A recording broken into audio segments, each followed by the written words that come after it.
Let's look at some applications for the derivative and the average speed. In question 6, we have the number of bacteria after T hours in a controlled laboratory experiment is n equals f of t. This means that n, the number, is some function of t. What is the meaning of the derivative of f prime of 5? This means that we're looking at the derivative with respect to the time of 5. So our derivative at 5. So what are the units and what does this mean? Well, if we're looking at the number of bacteria in an experiment, and we know the derivative is the rate of change, then f prime of 5 would be the rate of change of the bacteria.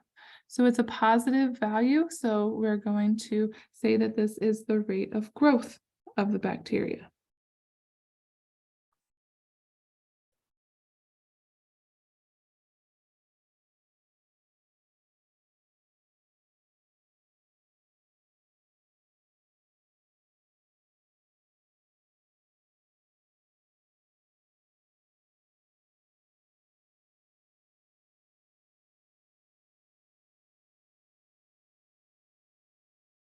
Now, if it had been a negative number, like if we were told that the response would be negative, we would be looking at the rate of decay. Now, from this example, we don't really have a whole lot of information. We don't really have information telling us that the experiment is growing bacteria or that the experiment is trying to decrease bacteria. They could be looking at growing bacteria in a controlled environment. They could be looking at how a bacteria is affected by an antibiotic. So if it was an antibiotic example, it would be the rate of growth in a negative sense. So the rate of decay, we would say. If it is bacteria growing on a banana that was left out in the sun, then it would be the rate of growth in a positive sense. So we would have to interpret based on the situation. In this one, we're going to say the rate of growth. It could be a positive growth. It could be a negative growth. We don't know based on what we have, but we do know that it's the rate of change. It's the rate of change in the amount of bacteria. So what are we looking at for the unit? Well, the units are bacteria per hour.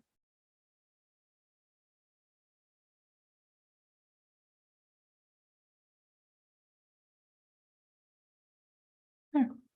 If the rate of growth is confusing, you can say the rate of change in the number of bacteria at t equals 5.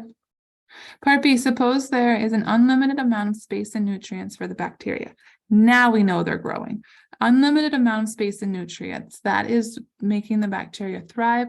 That's making the bacteria grow. So we can make sure it's growth now. Which do you think is larger, the derivative at 5 or the derivative at 10?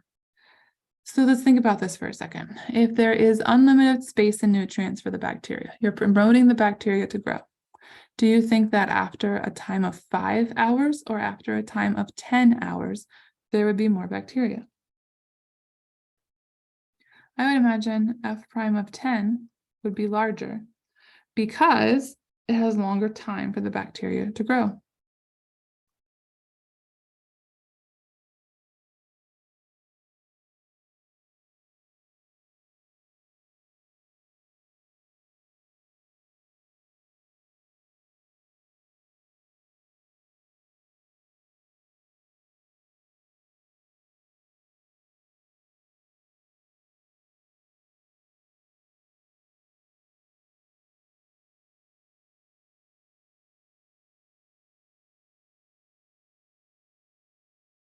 If the supply of nutrients is limited, would that affect your conclusion? Yes, it would, because if the supply is limited, then we don't know if it would stay stagnant or if it would start to decline once that supply was used up. So it could be growth still, it could be decay, it could be equal. We don't know. But because it is unlimited, it will continue thriving and continue growing. Look at number 7. The table shows the position of a kayak. Find the average speed for the time period from 1 to 3. So if we're looking at the average speed, remember average speed means slope. So that means that we're looking at the slope from the time interval of 1 to 3. Now this is written in interval notation. This is not a point 1, 3. This is interval notation. Notice the brackets. So this means x1 and this means x2. So the first thing I think we should do is write down our points. So our first x value is 1. And looking at our chart, 1 goes with 1.4. There we go. Our second x value is 3. And looking at our chart, 3 goes with 10.7. Now we have our 2 different points. Now we can figure out our slope because we can do our rate of change. We can do our change in y over change in x. And we can say our slope formula of y2 minus y1 over x2 minus x1. Substituting everything in, this would be x1, this would be y1, x2, y2. Substituting everything in, it looks like we're going to get y2 is 10.7 minus y1, which is 1.4, all over x2, which is 3, minus x1, which is 1. That looks like it will be about 9.3 over 2, which if we divide it out, looks like about 4.65, and we'll have meters per second. Let's try the same thing for part B. Now we're looking at between 3 and 5. Well, we already have our point for 3. That was 3, 10.7. So now we just need our point for 5. And 5 looks like 25.8. And then we can do the same thing again. x1, y1, x2, y2. So our slope is going to look like y2. So 25.8 minus y1, which is 10.7, over x2, which is 5, minus x1, which is 3.